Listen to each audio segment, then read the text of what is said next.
जब बीजेपी को 105 सीटें मिली थी और आपकी पार्टी को 55 सीटें मिली थी और मुख्यमंत्री के मुद्दे पर आप लोगों ने बीजेपी का साथ छोड़ दिया था, सवाल तो बड़ा है ना आनंद दुबे जी। चित्रा जी 1 मिनट खाली बोलने दीजिए, 1 मिनट। ठीक है, उनकी सीटें ज्यादा थी, हमारी सीटें कम थी, लेकिन अगर कोई पूर्व नियोजित ढंग से अगर कोई समझौता हो जाता है और उसपे कह दिया जाता है कि सीटें चाहे कम आए चाहे ज्यादा आए और एक बार लिखित और मौखिक रूप से बात हो गई, तब क्या उस पर बार बार प्रश्न चिन्ह लगेगा? अगर उन्होंने कह दिया कि बराबरी में हम एक दूसरे को सत्ता देंगे, तब आपकी बात हुई थी, मौखिक की बात हुई थी ना, लिखित वाला तो आप लोगों ने दिखाया नहीं था। कृष्णा हेगड़े जी और प्रेम शुक्ला जी, कृष्णा हेगड़े जी और प्रेम शुक्ला जी, कृष्णा हेगड़े जी और प्रेम शुक्ला जी मान लें कि मौखिक ही बात हुई थी, हम जीत जाएंगे, बात खत्म हो जाती है। मौखिक भी मानने तैयार नहीं है। जब कुछ मानने ही तैयार नहीं हो तो जो हमें हमारे सामने जो उस समय जो समय की दरकार थी, बीजेपी के साथ इलेक्शन लड़े थे, क्या आप मानते हैं कि आप वो तो डे वन से मानने को तैयार नहीं थे, लेकिन आपने जो सवाल खड़े किए हैं, देखिए प्रेम शुक्ला जी, ठीक है, एक बार चरण सिंह साबरा जी के पास जाते हुए, बहुत देर से वो बैठे हुए हैं, एक भी टिप्पणी उनकी नहीं हो पाई है। ठीक है, ठीक, देखिए इनके झूठ का मैं पर्दाफाश कर रहा हूँ। ठीक है, जो कह रहे थे कि फोर्स्ड एफिडेविट्स नहीं है, ये मैं आपको दिखा रहा हूँ। अंधेरी पुलिस स्टेशन के बाकायदा कंप्लेंट्स हैं कि उद्धव बाला साहब ठाकरे का गुट किस तरह से फोर्स्ड एफिडेविट जो है वो सबमिट कर रहा था, उसकी कंप्लेंट की कॉपी मैंने दिखाई। आनंद दुबे से झूठ कह रहे थे। आनंद दुबे जी आप झूठ बोल रहे थे। सजा किसको हुई?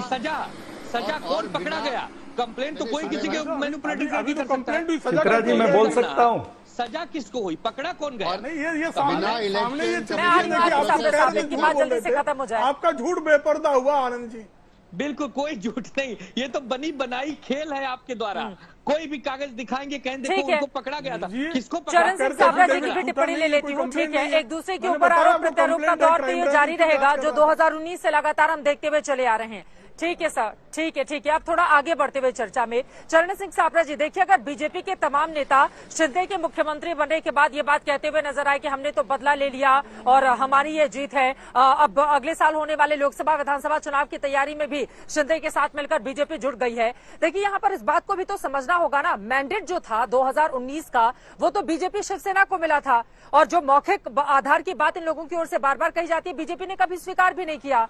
और कांग्रेस चौथे नंबर की पार्टी थी, एनसीपी तीसरे नंबर की पार्टी थी, इन दोनों के साथ जाकर दूसरे नंबर की पार्टी ने वहां पर सरकार बना लिया। तो अब बीजेपी के साथ छलावा हुआ था तो उसके नेता खुले मंचों पर कहते रहे कि हाँ हमने बदला ले लिया। साबरा साहब, देखिए सवाल यही है चित्रा जी की भारतीय जनता पार्टी ने निश्चित रूप से ये बदला लिया है।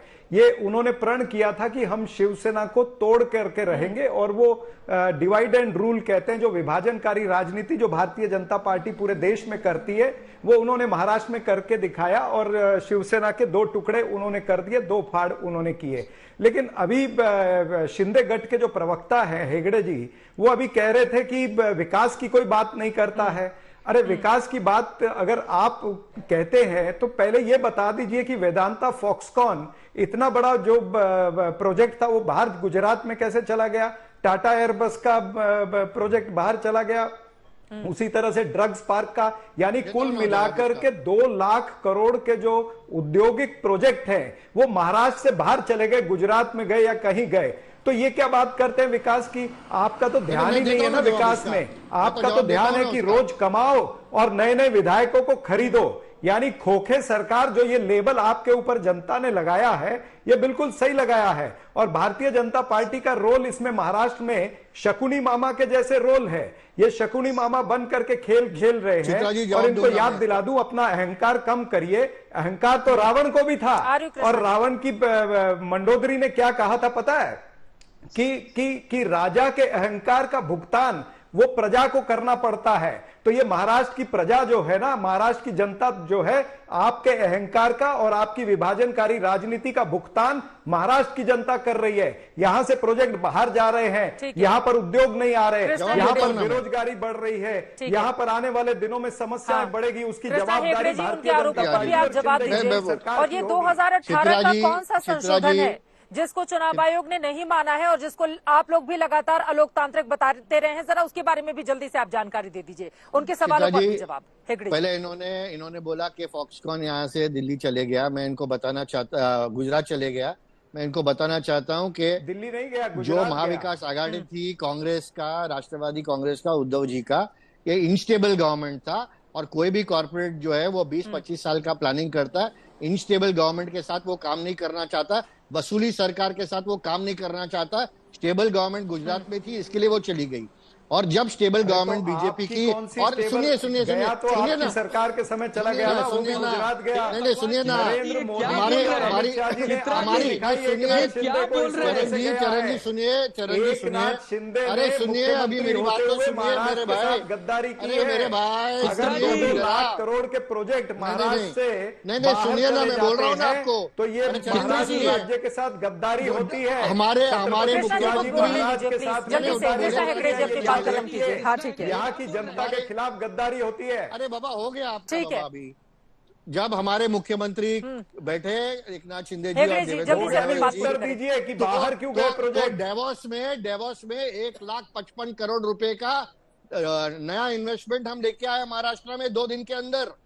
ये स्टेबल सरकार है, इसके लिए इन्वेस्टमेंट कहा 1,55,000 का आंकड़े खाली पेपर में है। नहीं, और वसूली सरकार की वजह से चली गई थी फॉक्सकॉन। ये याद रखिए, ये जुमले बंद करिए, ये जुमले भारतीय जनता पार्टी पूरे देश में बोल रही है। अब वो जुमले की आदत आपको भी लग गई है। अब वो जुमले अभी भी आप बोल रहे हैं महाराष्ट्र के लिए।